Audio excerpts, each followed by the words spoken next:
Hey everyone, welcome back to my channel. আর আজকের আয়োজনে আছে আলু দিয়ে কালবাউস মাছের একটি রেসিপি। আগেরকার দিনে মা ঠাকুরমারা খাঁটি সরিষার তেল দিয়ে আর ভাজা মশলা দিয়ে যেভাবে রান্না করতো, ঠিক সেভাবে রেসিপিটি করার চেষ্টা করেছি। আশা করছি আপনাদের কাছে রেসিপিটি ভালো লাগবে।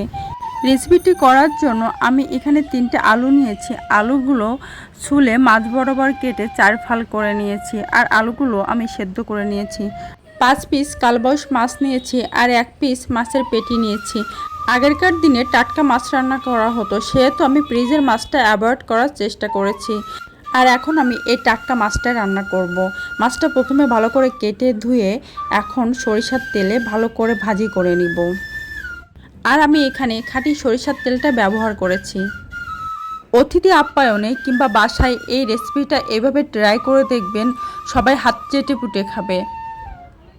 মাছ ভাজি করা হয়ে গেছে, এবার আমি মাছগুলো উঠিয়ে নিব। আর মাছ ভাজি করে এক্সট্রা যে তেলটা ছিল সে তেলের ভিতরে আমি 4 টিস্পুন তেল অ্যাড করে দিয়েছি আর জিরে সহ একটু সরিষার তেল কেটে উঠিয়ে নিয়েছি।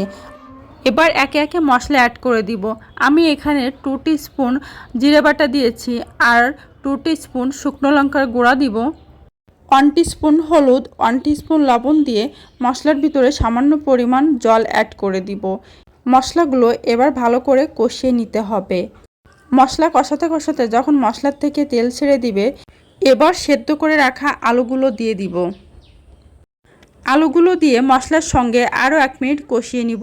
এবার এখানে 1/2 টিস্পুন আদা পাউডার দিয়ে দিব। আদা পাউডার দেওয়ার পর আবারও কিছুক্ষণ কষিয়ে নিয়েছি। আর মশলার সঙ্গে যে জলটা ছিল সেটা শুকিয়ে গেছে। তরকারির ঝোলটা ঘন করার জন্য আমি আলুগুলো খুন্তির সাহায্যে একটু ফেটিয়ে নিয়েছি। এ পর্যায়ে মাছগুলো অ্যাড করে দিব। মশলা আর আলুর সঙ্গে মাছগুলো হালকা একটু ভাজি ভাজি করব। আর হালকা হাতে নাড়তে হবে, খেয়াল রাখতে হবে মাছগুলো যাতে ভেঙে না যায়। আর এ পর্যায়ে আমি জল অ্যাড করে দিব। গুরুজনেরা বলে রান্না করার সময় খুন্তির উপর জল দিয়ে সে জলটা তরকারির ভিতরে দিতে হয়, তাহলে তরকারিতে স্বাদ আসে। আর আমি সেটাও করে নিলাম। আর যেহেতু আমার আলু সেদ্ধ করা ছিল, সেহেতু আমি পরিমাণ অনুযায়ী জল দিয়েছি। রেসিপিটি ভালো লাগলে অবশ্যই আমার চ্যানেলটা সাবস্ক্রাইব করবেন। আর আপনাদের একটি সাবস্ক্রাইব আমাদের মতো নতুন ইউজারদের সামনে এগিয়ে নিয়ে যাওয়ার জন্য উৎসাহিত করে। নতুন নতুন রেসিপি দেখতে হলে আমার চ্যানেলটা ভিজিট করতে পারেন। তরকারি বলক দেখলেই বোঝা যায় যে তরকারিটা নামানোর মতন হয়ে গেছে আর তরকারির ভিতরে সব কিছু পারফেক্ট আছে। আর আমি এ পর্যায়ে 1 টিস্পুন গরম মশলা বাটা অ্যাড করে দিব। এবার এই মশলাটা আমি তরকারির সঙ্গে ভালো করে মিক্সড করে নিব। আর খেয়াল রাখতে হবে যেন মাছগুলো ভেঙে না যায়, এজন্য হালকা হাতে নাড়তে হবে।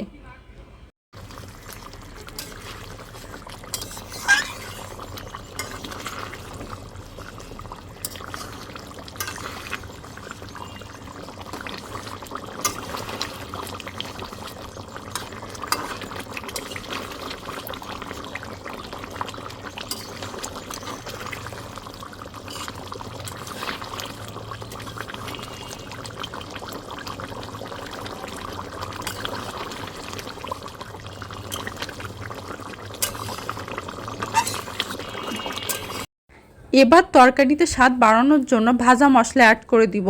আর এই মশলার ভিতরে আছে জিরে, ধনে, গরম মশলা। মশলাগুলো ভালো করে ভেজে শিলবাটা বেটে নিয়েছি। ভাজা মশলাগুলো দিয়ে আরও 2 থেকে 3 মিনিট রান্না করে নিব। গ্যাসটা অফ করে দিয়ে 1 টিস্পুন গুঁড়ো মশলা দিয়ে দিব। রান্না করার প্রথমে যে জিরে আর সরিষার তেল কেটে উঠিয়ে রেখেছিলাম তার ভিতরে এই তরকারিটা দিয়ে দিব, তাহলে সরিষার তেলে ঝাঁজটা থেকে যাবে। এই রেসিপিটা আপনারা বাসায় একবার ট্রাই করে দেখবেন। আর এই রেসিপিটা আমি টেস্ট করে দেখেছি, সত্যি খেতে খুব অসাধারণ হয়েছে। ভিডিওটা দেখার জন্য অসংখ্য ধন্যবাদ। Tata, bye bye, take care.